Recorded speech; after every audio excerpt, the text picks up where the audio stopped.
exactly like Adrian, you'll have the privilege during the Laborers Institute to hear a variety of us. Some of us get wound up a little tighter than others of us, but hopefully all of the content that you're going to hear is going to be filtered through God's Holy Spirit that is going to help you hear it the way you need to hear it in your own personal life. I want to encourage you to do something between this Monday night and next Monday night. It's not a big homework assignment, but it's a very strategic and important one. I want to encourage you, and write it somewhere where you won't forget if you think you would forget.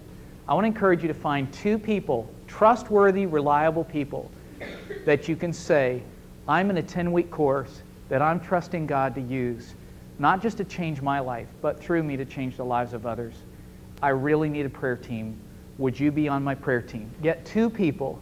You know, if 2 people agree on anything. And you've got a bunch of people in Denver who've been praying for you for weeks. They met together this morning and were praying for you. They will be praying for you throughout. So from that part of the country and other people who are out there as national prayer workers, you've got hundreds of people praying for you. Now go find 2 specific people who know you well who will get on your prayer team. How many of you are willing to do that? Okay, good. I want to thank publicly David and Kelly and Mike. Thank you so much for all the hard work you guys have put into organizing a great opportunity for us to be together. You've got notebooks tonight. What you don't have in your notebook is an outline. So open that thing up, get the plastic off. Some of you have already done that. I need a couple volunteers to help me get the outlines dispersed through the room. Thank you. And if you will go to the very back of your notebook, the very last section in your notebook that has, I think, a purple tab, and where it says personal growth, and just turn that thing right over and put your outline, which is already hole punched for you, right in that spot. That's where your weekly outlines can go. And your outlines are going to be pretty comprehensive so that you can always go back to this, and we're trying to make your workload light, and we're trying to make sure that you've got a lot of the gaps filled in so that if you get in a spot where you've got somebody you're coming alongside, which it's hardly an if, it's when you do. When you're coming alongside somebody and you are helping their spiritual life develop, you can go back to this, photocopy it, it's yours, you can utilize it, but it's all there for you. So let me propose something as we start tonight. If I were to say the phrase to you, ready, fire, aim, what about that phrase sounds slightly unfamiliar? Ready, fire, aim. It's out of order. Who of us would want to fire without carefully aiming, whether it's target practice or your life? And yet that's exactly what a whole lot of people are doing today. They're taking cultural signals, media signals, and they're firing every which direction. They're not carefully aiming. So if you go to your notes, let's start.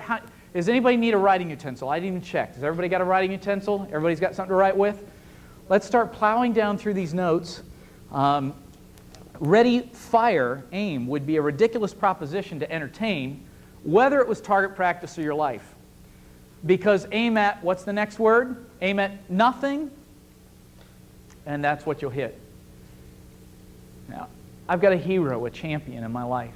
Happened to me when I was 15 years old. In fact, my daughter on Friday was asked, as they were preparing to have a Monday holiday off, she was asked, okay, who's your champion? Who's the hero in your life? And I said, so Dara, she's 11 years old, Dara, what did you say? And she said, Dad, I said, of course, my hero's Jesus. And I said, yay, way to go. We were going to a celebration the next day at our church for Martin Luther King Jr. Day, and we were celebrating a life that met with Jesus in an intimate, personal way that was driven by what God was doing in his life. So aim at nothing, and that's what you hit. I want you to know that the champion and the hero we follow had a careful aim. It was strategic. The aim of Christ's vision is for all people to know God's love, His grace, His perfect rule in their lives. Now, in business circles, if you were to ask somebody what's your mission and what's your vision, and I'm thinking about David and Kelly who come alongside folks and help them kind of figure things out, you could give a mission and a vision statement, but they would say in business circles, if you don't have a strategic plan, then how are you going to achieve that mission? Well, we know what Christ's mission is, for all humanity to know the love, grace, perfect rule of God in their lives, but what's His strategic plan? That's what we're going to look at tonight. By the way, you can tell from looking at this screen, you are part of the adult, what? Laborers Institute. Let's say that word one more time. You're part of the Adult laborers institute. Now that's an interesting word, because Jesus' strategic plan involves many laborers. You might want to call them kingdom laborers, many kingdom laborers in every natural sphere of life. If you've got a Bible, you may want to look at Matthew 9, but in case you don't have one with you tonight, let's just, and I'll start keeping the PowerPoint in front of you to make the fill in the blanks easier. Matthew 9, 35 through 38, when Jesus saw the crowds, and this is after he's made a circuit of all the towns and villages, he's taught in their meeting places, he saw crowds everywhere, and they all started looking the same. He had compassion on them. Sympathy would have said, I'm sorry, but compassion goes a step beyond. It says, I'm sorry, what can I do to help? He had compassion on them because they were harassed and helpless like sheep without a shepherd. He turned to his disciples and said, the harvest is plentiful, but the laborers are few. Ask the Lord of the harvest, therefore, to send out laborers into his harvest field. Now, that's the word he chose. It was his operative word. And tonight, that word, hopefully, you'll never see that word, you'll never read that word, you'll never think that word, you'll never say that word quite the same way when we get to the end of tonight. Because my hero, my champion, said that's the missing ingredient. As he traveled place to place to place to place, and he had compassion. You remember the first screen? Compassion. Compassion goes beyond sympathy. Compassion says, what can I do to make a difference? He turned to his disciples and said, the missing component are there are no laborers. Pray to the Lord of the harvest, because he knew when you start praying, and we'll talk about that in a little bit, things start happening. God's on the move, and he knew that laborers needed to be released, and prayer was one of the ways that they were going to be released.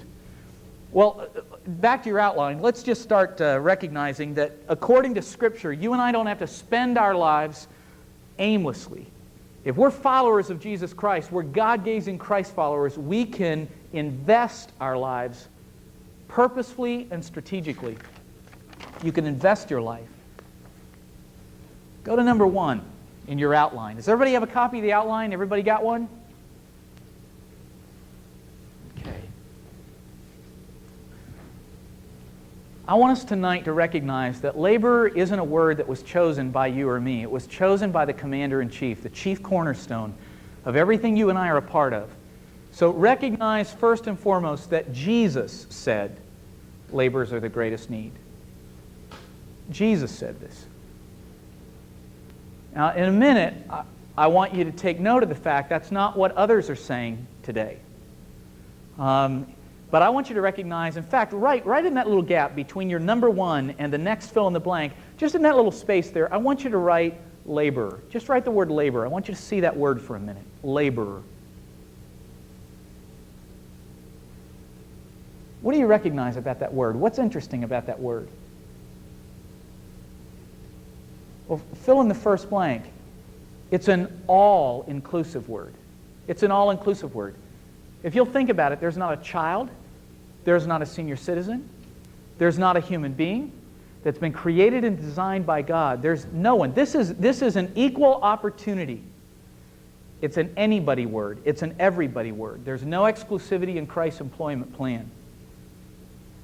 Unfortunately, people haven't recognized that when Jesus started collecting people to build his kingdom, remember he kept talking about the kingdom, people in that day, I think, must have been taking note.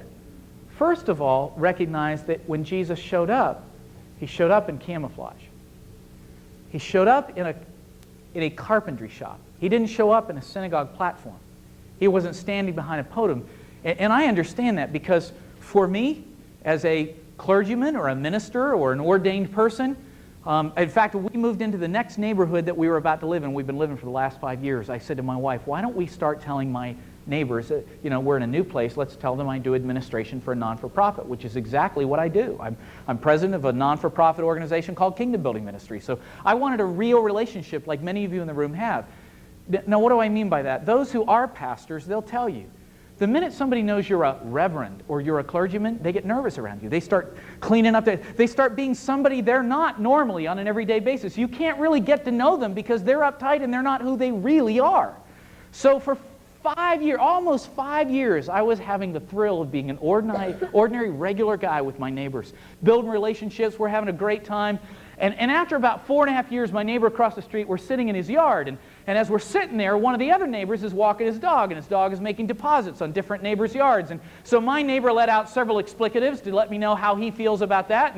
And as he let one more explicative out, his wife went, she had just joined us in the yard, and she heard him say that word. Now, this is a word this is his vocabulary. This is the way he talks. And he's used this word for 4.5 years, but suddenly his wife went like this, and I thought she was gasping for, I said, are you okay? And she said, she turned to her husband, and she said, stop that. And I thought, what's going on here? I was confused for a minute. It was a different routine than we'd had. He was normally just who he was. We talked about God, politics, we talked about all kinds of things, but as far as he knew, I was a neighbor who did administration for a non-for-profit.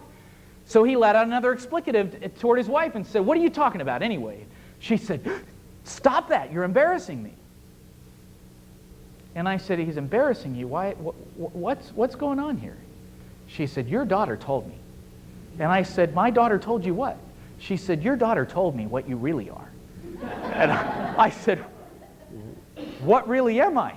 And she said, your daughter told me you're really she could hardly say the word, minister. And Bruno turned to me and said, you're what? And I said, well, I do administration for a non-for-profit. By my training, I'm what your wife just said. Do you know what? Sadly, it changed everything. Our relationship has never been the same. They're nervous and uncomfortable around me now. So I understand why Jesus, the Word in flesh, showed up in a carpentry shop, not in a synagogue behind a platform. I also think I understand why, when he wanted to change the world, he started collecting people who were in everyday scenes of life. Hey, Matthew, you're out in the business sector. I could share you. Come follow me. Luke, you're running a medical practice over here. Would you come follow me? Hey, you guys are running a small business of fishing. Why don't you guys come follow me? Not one of them, note, not one of them was a rabbinically trained scholar from a leading rabbi training school. Not one of them. What is heaven screaming? The word Jesus chose is an all-inclusive word. It's an anybody, everybody, no exclusivity in Christ's employment plan. Now I want you to note today, leadership, the other L word, has become the popularized buzzword of today. Many organizations, websites, books, conferences have been aggressively organized around training people to become leaders. What's the problem with that? Anybody want to give me what you think might be a problem with that? Kelly, what do you think the problem might be? Absolutely. If you understand spiritual gifts, you know that leadership is a spiritual gift. But God, who knows how to orchestrate things, He's not going to make everybody leaders. And you can say till you're blue in the face, but leadership is influence. But like one woman who sat through a training last night in Columbia, South Carolina, cried most of her way through the training. She said, I've always known my husband is a leader. I've just wondered if I have a place in the kingdom. And tonight I have felt so validated, because she said, I don't care how many times he says to me, leadership is influence. I know I'm not a leader. And I said, well, let's high five, because the other L word was the word Christ chose to say, this is the missing ingredient. If I'm going to bring spiritual harvest into a reality on the face of the earth, it's going to require many laborers. Well, chief cornerstone of the church, Jesus identified kingdom laborers as the world's greatest need.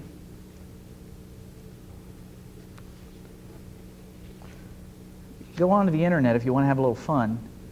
And apart from your training tonight and our ministry organization, see if you put in Christian laborship,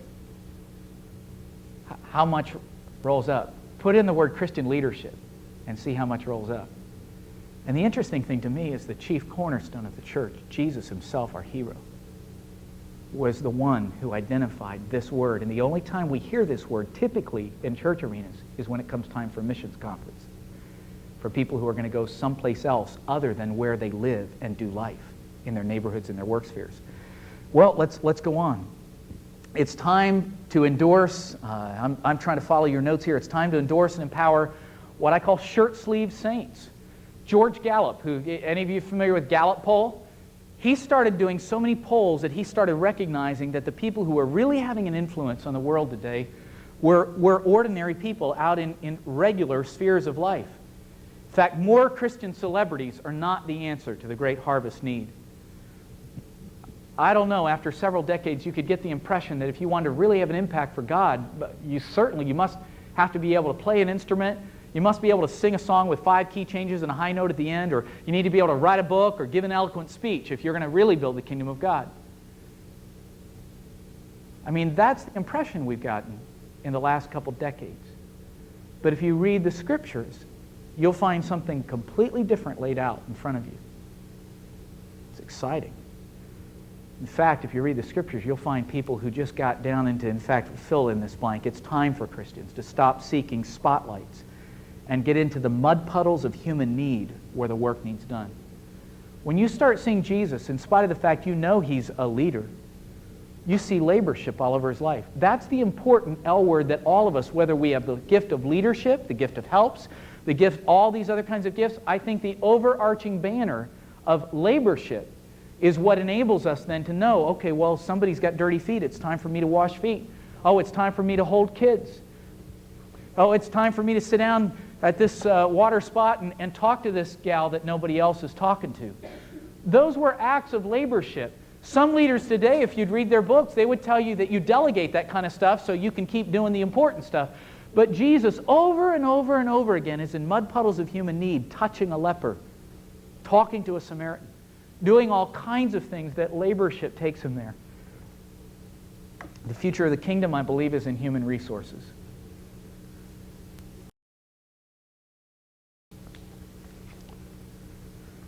And Jesus realized that all He needed to do was collect some guys and He could change the world. 12 ordinary guys, so ordinary that He got this memo at the Jordan Management Consultant firm. They sent it to Jesus, son of Joseph, at the woodcrafter's carpenter shop, and it read like this: thanks for submitting the resumes of the 12 men you've picked for management positions in your new organization. All these guys have now taken our battery of tests. We've not only run the results through our computer, we've also arranged personal interviews for each of them with our psychologist and our vocational aptitude consultant.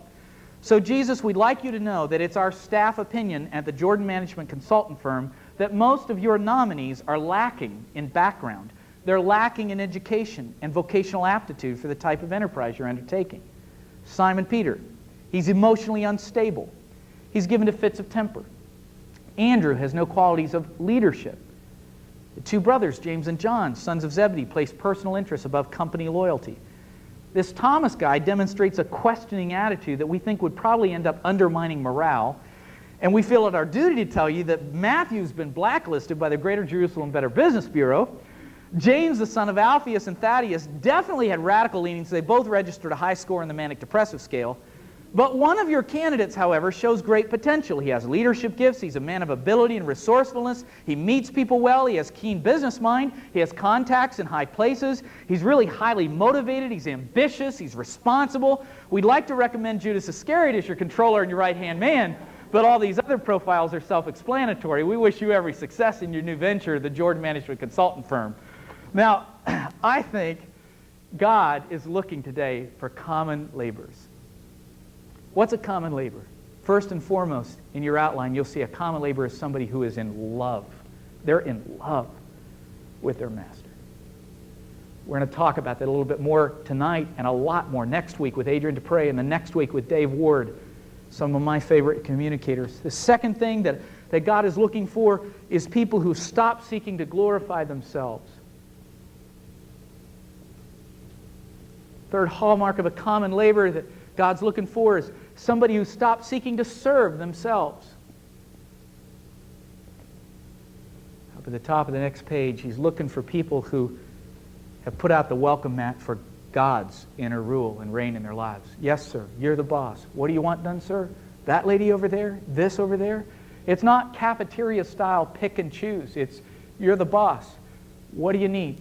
What do you want done? With whom? Where? Every day we're on duty. And living a Spirit-directed laborship lifestyle, understanding that where God works is in the divine, what you might call interruptions, but usually it's God at work orchestrating the events of your life because He's got you strategically planned. He sees you as a laboring minister. He sees all those people around the sphere of your life as a congregation that He's assigned to your life. And every day, as you live a Spirit-directed life, He's putting you in contact with people He cares deeply about, He's burdened about. And He knows when you are somebody who's in love with Him, you're not seeking to glorify yourself or serve yourself and the welcome mat's out. He knows that you're on duty 24/7, and He's able to use you in the life of that lady, in that man, that child. So if you follow Scripture and church history, you'll find a trail of common laborers who did what they could, where they were, and God added the increase.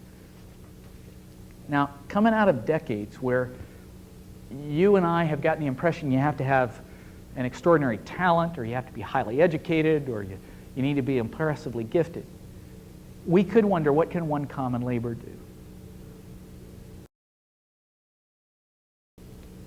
Well, ask William Booth. William Booth takes a different route home. He's trying to find a shortcut. Instead of taking the typical business route, he starts looking for shortcuts through back alleys of streets, and he starts seeing things he had never seen before. He'd never been down these streets. He'd never seen children in these kinds of transactions, and women and men who'd spent their livelihood. And the more horrified he was, and the more he did double takes, he couldn't wait to get home. And when he finally walked through the back door, he was found by his wife in the kitchen sobbing convulsively. He couldn't get his composure. When he finally got his composure, he said to his wife, "I've been to hell." But instead of cursing the darkness, he lit a candle. He went back into those places and said, if your passion is for all humanity to know the love and the grace and the perfect rule of God in their lives, what can I do to help?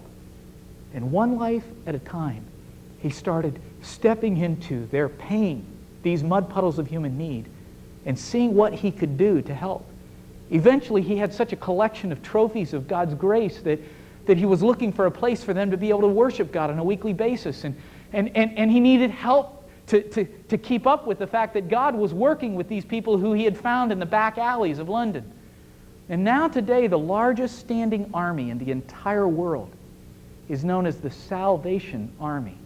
It was founded by one common laborer who looked at mud puddles of human need and said, what can I do to help? Or ask Ed Kimball, a shoe salesman. How many has heard of Ed Kimball? Shoe salesman in Boston, Massachusetts. Oh, who develops relationships with young boys nobody cares about and starts spending time with them every week. 2 hours every week. He loves these boys, teaches some of them how to read, and they gather around the Bible, because what's unique about Ed Kimball, the shoe salesman, is he loves God with all of his everything. Just everything. They can tell.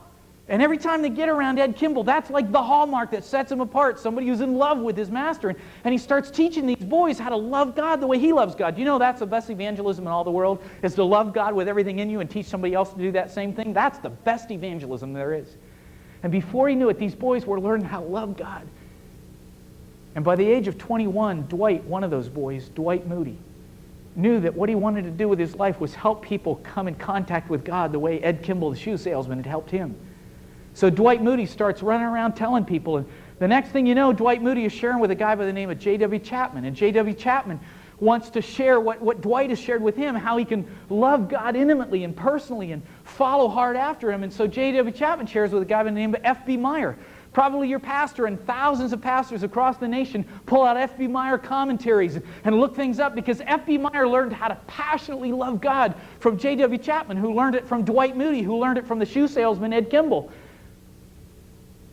F.B. Meyer became such a personal enthusiast of sharing relationally one-on-one that before he knew it, he was in a relationship with a baseball player, sitting down talking to this professional baseball player named Billy Sunday about how he could have that same kind of relationship, and Billy wanted it. He prayed that God would help him have a love relationship with him. And finally, Billy Sunday becomes so passionate about God that it takes over his passion for baseball. Half the year he's running around the country telling people how they can have a relationship with God. The other half he's playing baseball. And finally he said, you know, I'm more passionate about God than I am baseball. He resigns baseball. He's running all over the place. He shows up in Charlotte, North Carolina. God sets up shop there. And a 16-year-old boy comes with the next string that comes in. A 16-year-old boy named Billy Graham comes forward and picks up the torch. And it all started with a shoe salesman who took the time to develop relationships with young boys in his community who didn't have anybody who cared about. It's amazing when you follow through church history or Scripture. If you follow it back, you find that the trail leads to a common laborer who did what they could where they were, and God added the increase. In fact, don't you think 9/11 kind of proved something to our nation? Our nation was so mesmerized by Hollywood celebrities and sports icons All of a sudden 9/11 happens, and what were we doing for weeks on end? Sitting watching Joe Fireman, watching regular, ordinary citizens, not Hollywood celebrities or sports icons. Until finally, we were saying collectively, what makes the fabric of our nation great are those people. And the same is true in the church. It's the lady sitting in the 13th row back there. It's that guy clear over on the side over there, and you don't know what he's doing all week long. It's the common laborers who have always been the folks that God could rely on, would be the laborers where He wants to have hands and feet. So, it's real interesting. God specializes. That's your next fill in the blank. God specializes in using nobodies. Scripture confirms it. What's a nobody? I think a nobody is somebody who maybe is an unlikely candidate for high-impact ministry. Paul, who had quite a pedigree, started getting, I think, nervous about this because he actually had a lot of training. So he wrote to the Corinthians, God chose the foolish things of this world to shame and confound the wise. But later, in the second book he wrote to the Corinthians, he said, therefore I'll boast all the more gladly about my weaknesses, so that Christ's power may rest on me. For Christ's sake, I delight in weakness, for when I'm weak, then I'm strong. The less I have, the more I depend on Him. If you're going to depend on Him that way, you've got to get used to the 10-finger prayer. I pray it every day. I need it desperately. If you follow hard after God, you're gazing at Him and your eye is up higher than you're seeing a hero, Jesus, and you want to follow after Jesus, you will be way beyond your comfort zone. You'll be in over your head most of the time. You'll be in conversations with people and situations where you'll go, oh, I wish I could, and there's nobody else around. It's you. You're it. You're the total resource in that moment? No. Not if you know the 10-finger prayer. It goes like this. I can do all things through Christ who strengthens. Who does He strengthen? Let's say it. Come on. Look as ridiculous as I do. Get your dukes up. Let's do this. Come on. This is a very important prayer. If you're going to live a life of laborship, you've got to know this prayer, because you won't be in according to your capacity. You will not be in according to your intellect. You'll be in over your head. You'll be in beyond yourself. That's the way you're going to live your life. Beyond yourself.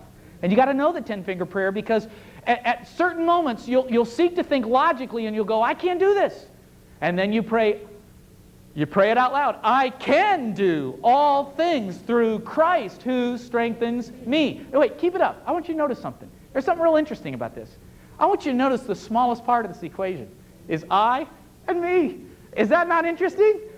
See, that's irrelevant. When you stop thinking logically and you start thinking theologically, which is you get God in the equation, all the middle stuff is what counts. I and me, that's irrelevant. As long as I'm in there and I understand it's your power working through me. There are good works prepared in advance for me to do, and I'm going to show up here, and if I logically think I can't do this, then I got to quickly pull out my deuce and go, I can do all things through Christ who strengthens me. I don't know what I'm doing, Lord, but here I am, willing, available. So let's move on. What I do? Leave my glasses right over here. How in the world can I keep moving without these things? So if you and I are going to be the kingdom laborers God needs, and let me go back to your outline here, then you know that there are characteristics of a laborer that mark them. God specializes in using nobodies, and you and I have got to get used to the 10-finger prayer. Because though you are ordinary in your own eyes, maybe you're even ordinary in the eyes of others that look on, you get the chance to live an extraordinary life of meaning and purpose. I wish we could roll the apostles right in here and they could tell you. You get the chance to live an extraordinary life of meaning and purpose with His strength made perfect in your weakness.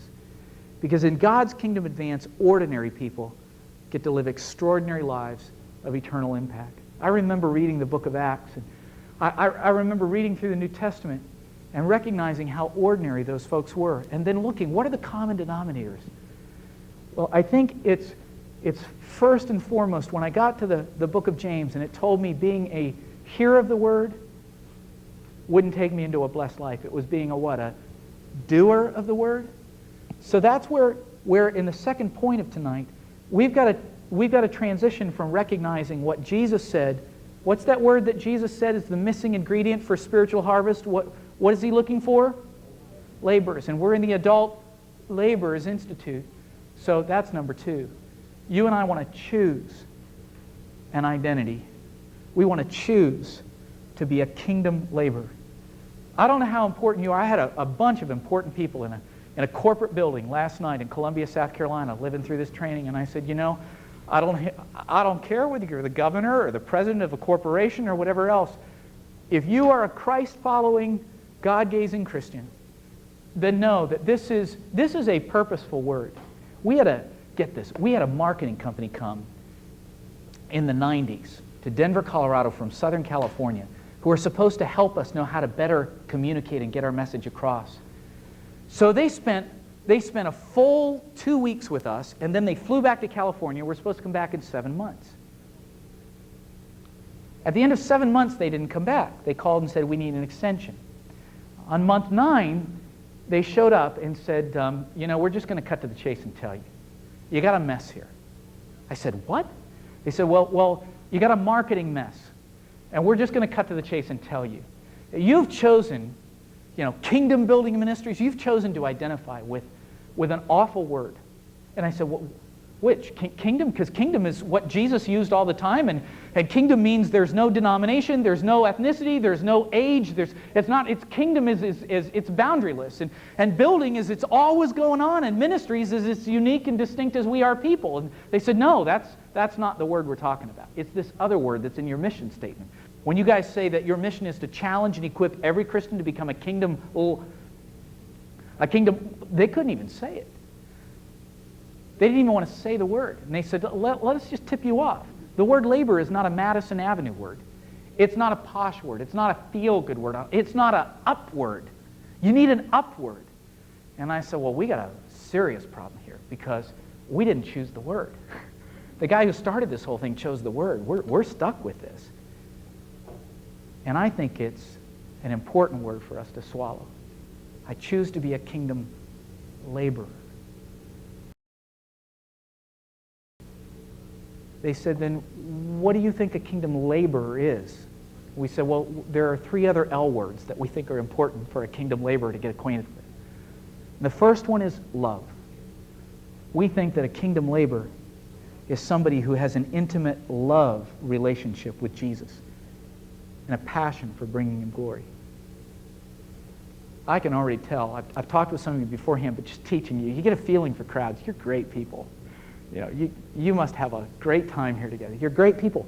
But as great as we are in this room, you know the world doesn't need us.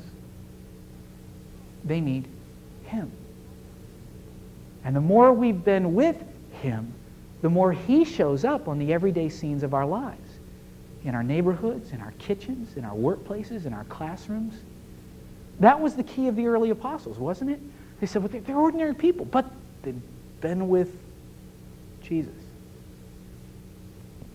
I was teaching once here in Georgia on Matthew 22, where Jesus was tested by some experts in the law, and they said to Him, what's the most important commandment? Now, you know all the commandments were given by God to Moses, and that'd be a really tough trick question. And Jesus looked back at them and said, I'll sum it up. To love the Lord your God with all of your everything, with all your heart, soul, mind, and strength. And then what will take us into the next L word, He said next. And He said, everything's summed up in this. It's like Reader's Digest condensed version. That was so encouraging to me. It's liberating. But it's what some people haven't discovered. They've discovered systematized religion, so they know a system, but they have yet to come into a deep, intimate love relationship with Jesus. Augustine said, by one who loveth, is another kindled. I remember a holy disturbance in my own life. I call it a holy disturbance, like a holy riot was the term I used then. Holy because it was all of God. Riot or disturbance because I would never be the same. And can I tell you what happened to me? I was working in Hopewell, Virginia. And I got acquainted with a guy who invited me to come over to his house to swim. And before we went to swim, he said, hey, you want to hear some songs I've written? And this athlete takes me down in his basement and he starts singing these songs. And the next thing I know, his eyes close and it's like he's singing not about God, he's singing like to Him. And I've never been near anything like this before. Somebody who's having a relationship with God right in my presence. I was unnerved. I felt uncomfortable. We went back up to his room to change to go out to swim, and I saw these verses around, tagged to his wall, and looked around his room. I'd never seen a room quite look like this. And I said, well, what are all these verses on your wall? And he said, well, I just gave my life to Christ a year ago, and there's this old guy that's meeting with me every week, and he's helping me learn how to love him with all my heart. And so I said, well, so you're not, like, he said, so I'm memorizing these. By the end of the day, I was so angry. Can I tell you why I was angry? Because in my growing up life, I had learned how to do church. I'd learned how to do a system or a program. And I knew, he's just a year old, I knew I had more information than he had. But he had more of God than I had. He was so intimately, passionately in love. My tires squealed when I pulled out. I didn't want them to squeal. I didn't try to make them squeal, but it was an expression, I think, of what was going on inside because I was so confused. But I was on a quest, a hunger and a thirst. And you know what Jesus promised anybody who gets hungry and thirsty? Imagine somebody getting near your life and a holy disturbance happening in them. And they can't figure it out exactly at first. But when the hunger and thirst starts, because you've been with Jesus, and there's something about the radiance of your, maybe they don't have to veil their faces like people did with Moses who'd been up on, but something about your life says there's more going on there than just some routine that this person follows once a week. An intimate love relationship with Jesus. This little girl here in Georgia, after she heard us talking a little bit about Matthew 22, she walked up to me 2 days later and she handed me a bumper sticker. I'd never seen this before. And she said, "Here, I think you'll like this." And I read it, and it sounded redundant to me at first. It said, the main thing is to keep the main thing the main thing. And I didn't get it. So I just thanked her politely, and she looked at me, and she said, don't you just love it? And I said, well, she said, isn't that what you said? And I looked at it again, and I realized that is what Jesus said. For a life of laborship, remember, the main thing is to keep the main thing the main thing. We will focus, for the next 2 weeks, we will focus on this, your intimate love relationship with God. There will be moments, I believe, in the next couple weeks as people are praying for you and with you, you will go to deeper levels, regardless of however long you've known God, you'll go to deeper levels than you've gone before. God invites you to do so. Because it's out of your love relationship with God. We don't want to focus on doing. Some people think, oh, you signed up for the Adult Laborers Institute. They're going to teach you how to do laborship. It's the being issues that we're going to focus on, first and foremost. Because we have been designed by a Creator God to be human beings, not human doings. And we are expected to be in an intimate love relationship with Him, out of which everything then is. In fact, fill this blank in your notes. It's so important for us. The greatest gift I will ever give my world is my intimacy with God. Pause for a minute and think about that. The greatest gift I'll ever give my children. The greatest gift I'll ever give my best friends, my spouse. The greatest gift I'll ever give strangers near my life, fellow workers or fellow classmates. The greatest gift I'll ever give this world is my intimacy with God. It's very clear. Follow the life of Jesus. Follow the trail through Matthew, Mark, Luke, and John. Hang out there for a while and recognize the greatest gift He was constantly giving as He was living in the midst of where people did life was His intimacy with God. Watch how often He's pushing apart and getting alone, and then you see these explosions of glory on the face of the earth. Telling the disciples, I'm telling you what I've been getting from Him. I'm passing it to you. Well, let's go on to the next word, the life word. We're going to take a break at 8 o'clock, so let's go on to the life word. 3 hallmarks or characteristics of a kingdom laborer. The first one is a kingdom laborer is someone who loves God deeply. The second one is someone who lives a life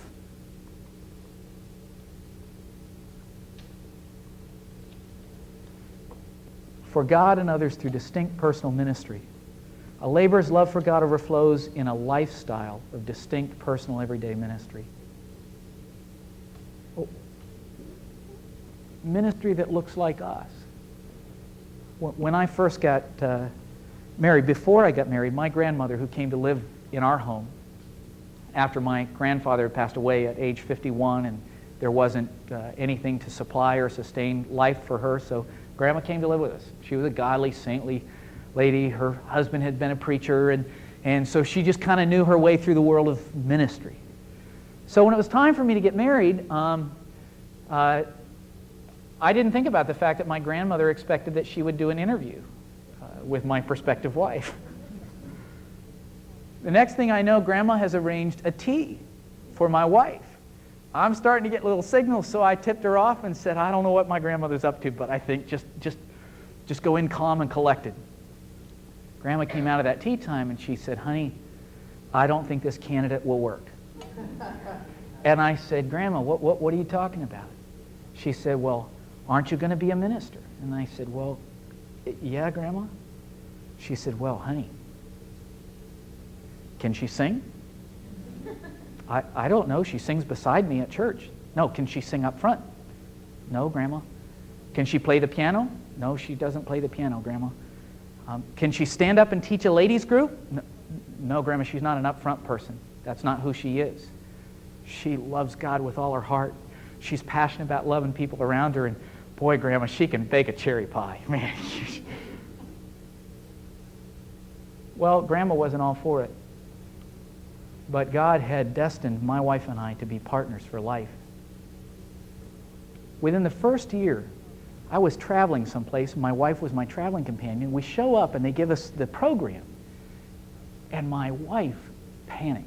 She pulled me off in a corner, and she said, oh, my word, look, my name's on the program. I'm supposed to speak tomorrow. Did you do this? And I said, no, I didn't do this. I didn't have anything to do with this. I don't know how this happened. And sure enough, there was her name, Dawn Robertson. She was down to speak the next day. She said, who did this? How did this happen? Is this for real? And I asked somebody, and they said, well, we knew your wife was going to be with you. We thought she could speak tomorrow. Well, we pulled off in the room where we were being housed, and she said, honey, I can't do it. I can't. And I said, oh, but honey, the 10-finger prayer. Let's do the 10-finger prayer. You can do it. All things. She said, honey, it's not who I am. It's not who God created. I don't think that's a good work prepared in advance for me to do. And I said, well, then I'll get you out of it. And she said, no, it'll look bad. Maybe I just ought to try. So she stayed up practically all night and making out notes, and we'd do role reversal the next day. And I promised her I'd stay on my knees and I'd pray while she was gone speaking. Well, 2.5 hours later, she walked in the room. I had just been off my knees for about 30 minutes. I'd been watching my watch, praying, and worried as a husband. And she walked through the door, and I couldn't tell anything by her demeanor at first. And then I said to her, well, how'd it go? And she said, well, I knew I couldn't speak before I left. Now they know I can't speak. And I hope they tell the world that I can't speak. She said, honey, you know that's not who I am. What I do really well is I bake. You know I love to bake, and I'm really good at it, and that I love to talk to people. I like to take baked goods into people's lives, and I love to talk to people. Surely that's employable by God. When we got home from that trip, she sat in her kitchen and signed up for God's all-inclusive employment plan. Do you know what George Barna said? He said that 98, he's the guy who learned how to do research under George Gallup, who does the Gallup polls. George Barna does research now, comprehensive research. And he said from his research, he believes that he's been able to authenticate that 98% of people who are Christ followers are unemployed in Christ's kingdom because they don't know that there are entrepreneurial licenses being just out there waiting. My wife took an entrepreneurial license that day. She sat in her kitchen and said, God, I love to bake and I love to talk to people. Surely you can use me where I am and use those gifts. She made out 10 invitations, and she walked around our neighborhood to houses where she didn't even know the lady's name to put on the invitation. She said, we live in that house over down there. This is my preschool daughter. And she said, I love to bake. I bake almost every day, and I'm going to fill my dining room table up with baked goods on Saturday, and I'm going to have tea for neighborhood ladies so we can get to know each other. A lot of us kind of just wave at each other, but we don't really know each other, and thought it'd really be good if anything ever happened tragic in each other's lives for us to know who each other are and have a relationship opportunity. So I'll have baked goods and tea, and if you want to come, here's a little invitation. It's that house right over there. 9 out of the 10 ladies showed up. But before they showed up, I was asked as her husband if I would pray a prayer of commissioning over my wife. I said, what do you mean? She said, I mean what they do up front when they're going to send somebody off to be Jesus' representative somewhere. Have you ever seen that where people are going to go to a mission field or they're going to do a special work project and they'll lay their hands on them? She said, I want you to do that, and I want you to do it in the kitchen. I want you to put your hands on my shoulders and just pray that Jesus will. And you need to be gone with Dara, our daughter, who was preschool at that point. You need to be gone for an hour and a half. Don't come back for an hour and a half. So I prayed over her. I left. An hour and a half later, I came back, and all those ladies were still there. So I kept our daughter entertained for another half hour, and then I called my wife down to the family room, and I said, are they going to leave anytime soon? She said, I don't know. They're really having a good time. They're really, really responding. And so she said, here's a video. So she gave me a video, and that got me through the next half hour, and I called her down again, and she said, well, here's another video, and this will work. And after that video ran out, I called her again, and I said, honey, it's approaching 6 p.m. You got to wrap this thing up. This meeting's over. I've run out of arsenal. I don't know what to do next. She went back in, and I could hear her saying to the ladies, is anybody expecting you at home for dinner, or maybe wondering where you are since we started at 2? And they all looked at their watches, didn't realize what time it was. They'd had such a good time. And she said, listen, I'd already determined that if you had a great time, I just wanted to open my house on a regular basis. I love to bake. And every other week, I'm going to have my dining room table full like you've enjoyed today, and the tea will be on. And in fact, I've got a book that we could go through on how to be better wives and better mothers. And the one who created and designed us and knows how we operate best, if you'd be interested. And they all thought that was a great idea. So they started returning on a regular basis. Within a matter of 2 months, one of the ladies had given her life to Christ. The next month, one lady took her 2 children and started going to church, something she hadn't done since she was a small girl herself. Another lady started putting her marriage back together. I remember when the 4th lady, Amber, the lady across the street, kind of cat-a-corner across the street, came over. My wife had just had a miscarriage, and she walked up to our door, rang the doorbell, and she went to tell my wife how sorry she was, and she burst into tears uncontrollably. And my wife was perceptive enough to know these are personal grief tears. This is about something in her life. And she ushered Amber in, and the next thing she knew, and I was listening from the downstairs family room, Amber was gushing something that had happened a long time back in her life that she'd never processed or talked out loud with anyone. As I listened to my wife talking and listening and praying with her, when Amber left, I slipped upstairs and I said, honey, I want you to know something. There is not a clergyman or a missionary anywhere who would have had the opportunity that you just had with Amber. You are the kingdom laborer in this neighborhood, in these women's lives.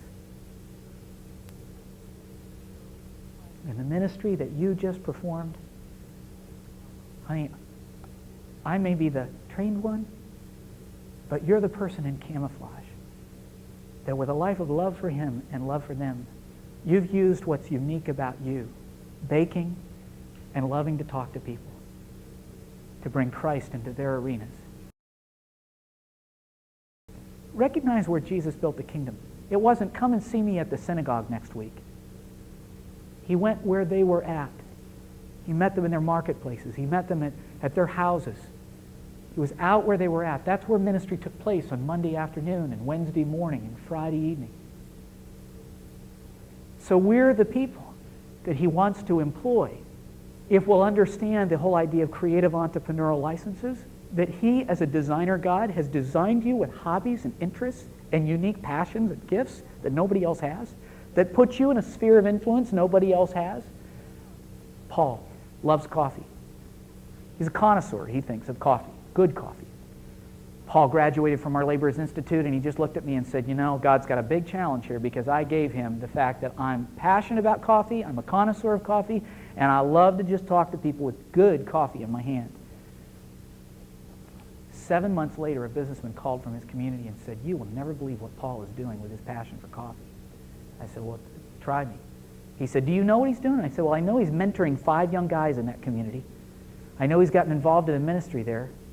He said, well, he went to a coffee shop, brand new coffee shop in town that wasn't a Starbucks, wasn't a chain, but he thought they actually had the best coffee, imported coffee. He thought it was the best.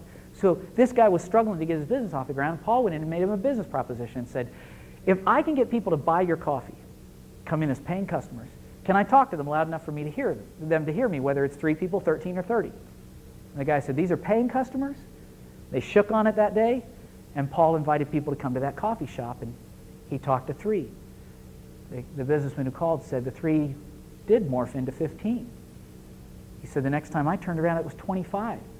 Gen Xers, young adults who were meeting Paul at the coffee shop. He said, do you know for the last 4 months he's been up to 75 Gen Xers who are in that coffee shop 3 nights a week for 2 hours with coffee in their hand, listening to Paul, who now stands up for them to be able to hear him talking about the difference. He said, these are all unchurched people. And Paul's got his coffee, and he's talking about what he's most passionate about. Or Steve, who's a fly fisherman, who said, I didn't know my passion for fly fishing could be turned into a ministry. He now calls it Life on the Fly. Because he said, the guys have asked me, would you teach me how to fly fish? Because they want to know how to fly fish. And he said, so I never knew that so much could happen over fish. He said, I should have known it from reading the Gospels, but he said, I'd never thought about it. Fly fishing wasn't exactly what they were doing in Matthew, Mark, Luke, and John. He said, it's just kind of this sophisticated hobby I have. But he said, you cannot believe, since I came into the idea that maybe the things that are unique about me were divinely planted there. The desires and passions of my life were things that God wanted to use to put me in relationship with people. And he said, I've already led 3 of my neighbors to Christ over fly fishing weekends.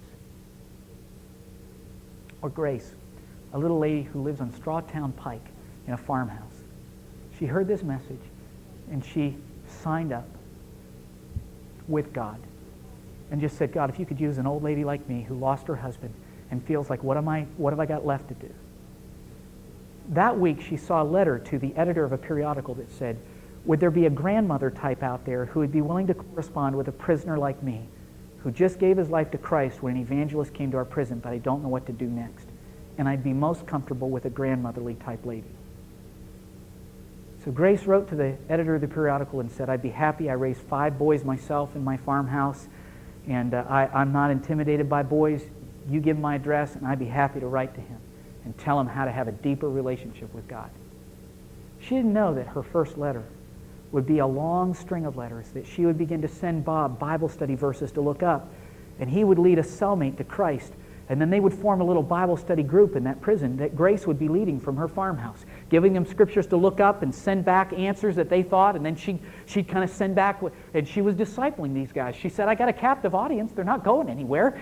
And she didn't know that prisoners often get transferred. And the next thing she knew, one of the prisoners was transferred to another prison. And he had started a little group that he had led to Christ of 7 prisoners. And now she was corresponding to these guys and still the original group in the original prison, and somebody else got transferred. And the next thing I knew, she was ministering in 7 different prisons, leading these guys through how to have a deeper relationship with God and grow up in Him. She said, you know, a couple of them think they're going to get out and do things. They're supposed to be out in a couple years. Well, the next thing I know, I show up at her house and I go to hang my coat in the downstairs closet, and there is no place to hang my coat. It's a file cabinet. There's all these Bible study lessons, and I went to lay my coat in the downstairs bedroom, and she got a map on the wall, all these dots all over the map, and I said, Grace, she's having me over for lunch. I said, what is this? And she laughed as she came in. She has one leg shorter than the other, and she's walking with a limp, and she's wiping her hands in her apron as she'd been getting lunch. She said, these are all my boys. I said, what? It looked like there were at least 1,000. And she went on to tell me the ministry that God had unfurled for her, that she said, it's all I'm doing. I get up in the morning, and it's all I can do to keep the strength going, to do all the writing and corresponding. And she said, in fact, the post office department contacted me, and they told me they were tired of the postman having to come up to my door every time because there was too much mail to get in the mailbox, so I've had to put an industrial-sized mailbox in front of my house. Did you see it out there? And she laughed, and I looked out the window, and sure enough, a big industrial-sized mailbox in front of her farmhouse. And she said, oh, but wait till you hear this. She said, one of the prisoners wrote to me and told me that he really wanted his wife, who didn't speak English, to know about Jesus. And would I please write to her? She only spoke Spanish. I said, well, what'd you do? She said, well, I prayed that little 10-finger prayer, and I went to a bookstore and bought a Spanish Bible and a dictionary. Oh, what did I just unleash? And I said, and then what did you do? And she said, I wrote a letter. I would love to have seen the letter. And then she started laughing, and she said, but you know, I don't. She sent me a letter back, and I couldn't figure out what she wrote. Maybe she figured out some of what I wrote. I did have Bible verses that I could see from the Spanish Bible I bought. It was the right verse, so she must have looked them up. And she said, I just prayed to the Lord of the harvest. I need more laborers here. I'm in way over my head. And God told me that there was a lady in our church that I'd forgotten about that was a retired Spanish teacher. So I called old Clara, and Clara's coming over to the farmhouse 2 mornings a week, and she's helping me with the Spanish-speaking prisoners. I said, the Spanish-speaking prisoners? And she goes on to tell me now that she's got 2,300 prisoners. Well, the last time I called her, I was speaking out in San Francisco to a singles conference out there, and I called back to just pray with Grace on the phone. And she laughed over the phone, and she said, my kids are worried about me. She said, they checked in on me. They found out in my bank account there's only $14.53. They're all worried there's not going to be enough money to bury me. She said, there won't be. But she said, but souls will get to heaven. And she was walking around her farmhouse just celebrating that God could use a laborer like her who thought her life was over. Because all she had was time in her hand, and she was locked up in this farmhouse, didn't even drive a car. And God opened a ministry to her, saying, ministry as unique and distinct as you are. You raised 5 boys. You're not frightened of boys.